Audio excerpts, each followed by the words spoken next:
कन्यादान। आप लोग एक काम भी ठीक से नहीं कर पा रहे हैं। देखिए, ये फूल नहीं चलेगा। इस गेंदे की फूल की जगह आकृति के फूल लगाएं। डेकोरेशन वाले पर प्रभात चिल्ला रहा था। वो नहीं चाहता था कि उसकी बहन की शादी में कुछ भी कमी बाकी रह जाए। एक एक काम वो अपनी निगरानी में पूरा करवा रहा था। प्रभात माही का छोटा चचेरा भाई शादी का पूरा इंतजाम खुद ही देख रहा था, ताकि माही दीदू की शादी में कोई भी कमी ना रह जाए। माही भी प्रभात को बहुत प्यार करती थी। ऐसा कभी नहीं लगा कि वह दोनों सगे भाई बहन ना हो। माही भी शादी की तैयारियों में व्यस्त थी।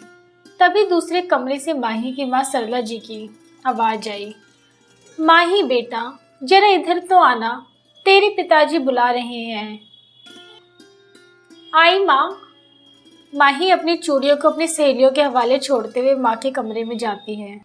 कमरे में पहले से ही माही के माँ पिता और चाचा अनिरुद्ध और चाची अनुराधा बैठी हुई थी।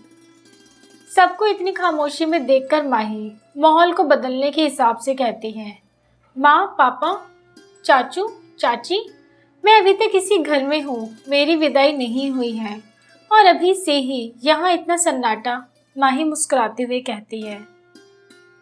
तब जाके कहीं सभी के चेहरे पे थोड़ी मुस्कुराहट आ पाई। पापा को इससे पहले इतना गंभीर नहीं देखा था माही ने, इसलिए उसने पिताजी से पूछा, क्या बात है पापा, आपने क्यों बुलाया मुझे? विपुल जी बोलने के लिए खड़े हुए ही थे कि अनिरुद्ध ने आंखों से इशारा करते हुए मना करने लगा। नहीं भैया, मत बोलिए कुछ भी। पर विपुल जी ने सोच ही लिया था कि कुछ भी हो जाए, पर आज माही को सच से अवगत कराकर ही रहेंगे। उन्होंने अनिरुद्ध के इशारों को नजरअंदाज कर माही को अपने पास बुलाते हुए और पास में बैठाते हुए कहते हैं, बेटा, आज मैं अपने दिल का बोझ हल्का करना चाहता हूँ। कल से तू पराई हो जाएगी। पिछले 23 सालों से जो राज मेरे सीने में दफन है, उसे मैं तुम्हें बताना चाहता हूँ।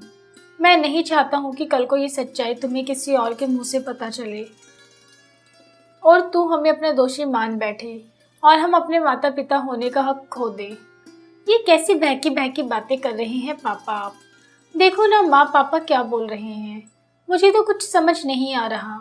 फिर माही विपुल जी का हाथ थाम के इमोशनल होते हुए कहती है, पापा, आप मेरे पापा हो और हमेशा मेरे पापा रहोगे। शादी के बाद कुछ ऐसा नहीं होगा जिससे आपके और हमारे रिश्ते में दूरियां आ जाएं। क्यों चाचू, मैं सही कह रही हूँ ना? आप लोग मेरे बेस्टी हो और रहोगे। माही की बातें सुन विपुल जी और सरला जी की आंखों से सैसत मोती बह जाते हैं। फिर अपने आंसुओं को पोंछकर विपुल जी कहते हैं, बेटा, मुझे पूरा विश्वास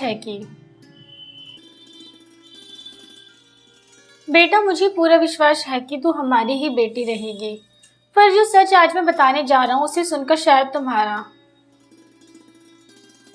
वक्तव्य बदल जाए।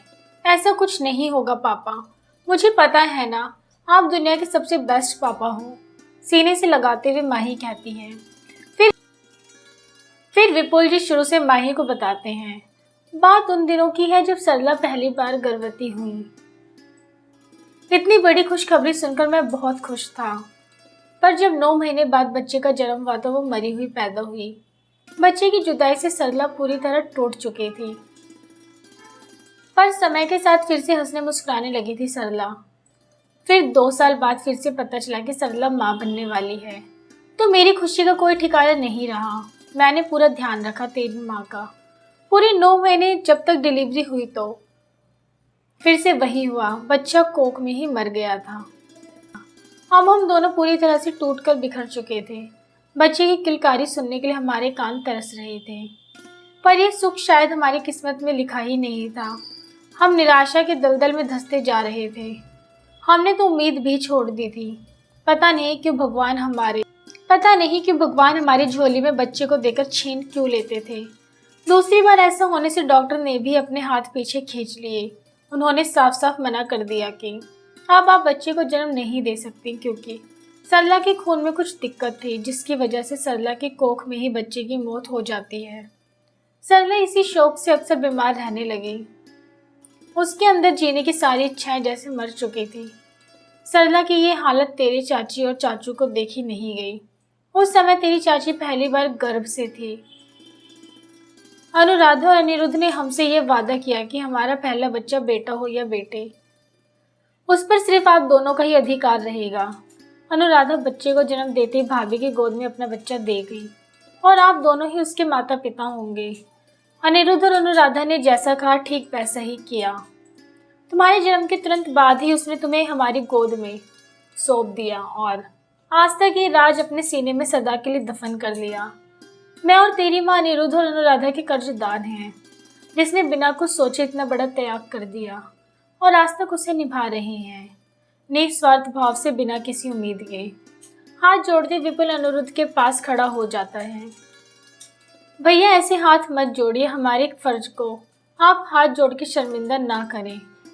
हमने तो वही किया जो एक माँ को दूसरी माँ के लिए करना चाहिए था। भाभी की ऐसी हालत हमसे नहीं देखी गई।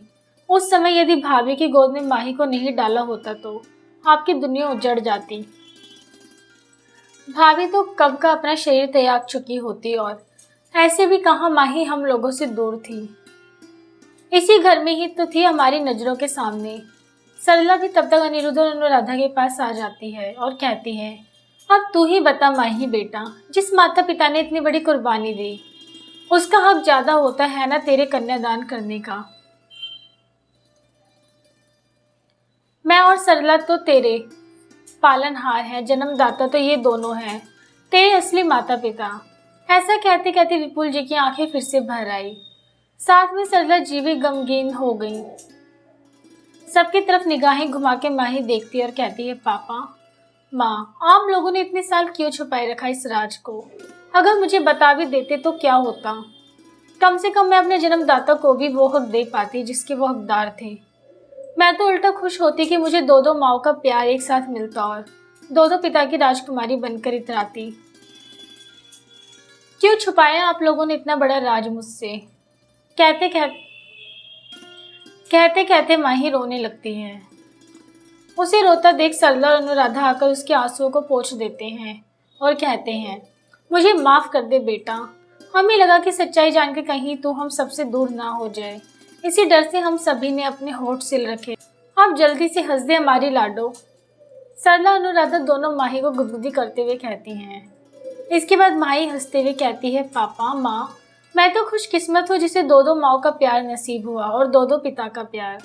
मेरा कन्यादान तो मेरी दोनों माएँ ही करेंगी, एक नए आगाज के साथ, बिना किसी डर के।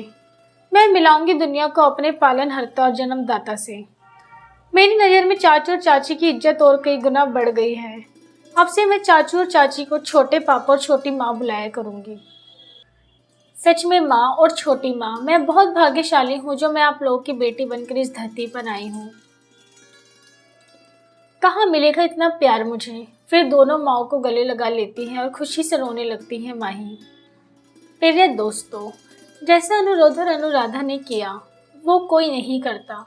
लाखों में कोई एक होता है जो इतनी बड़ी कुर्बानी दे पाने में सक्षम होता है। कोई भी माँ अपने बच्चे के लिए ऐसी कुर्बानी नहीं देती, पर ऐसा होता है उसके लिए दिल बड़ा होना चाहिए और जो किसी के दर्द को अपना महसूस कर सके वही इतना बड़ा त्याग कर सकता है।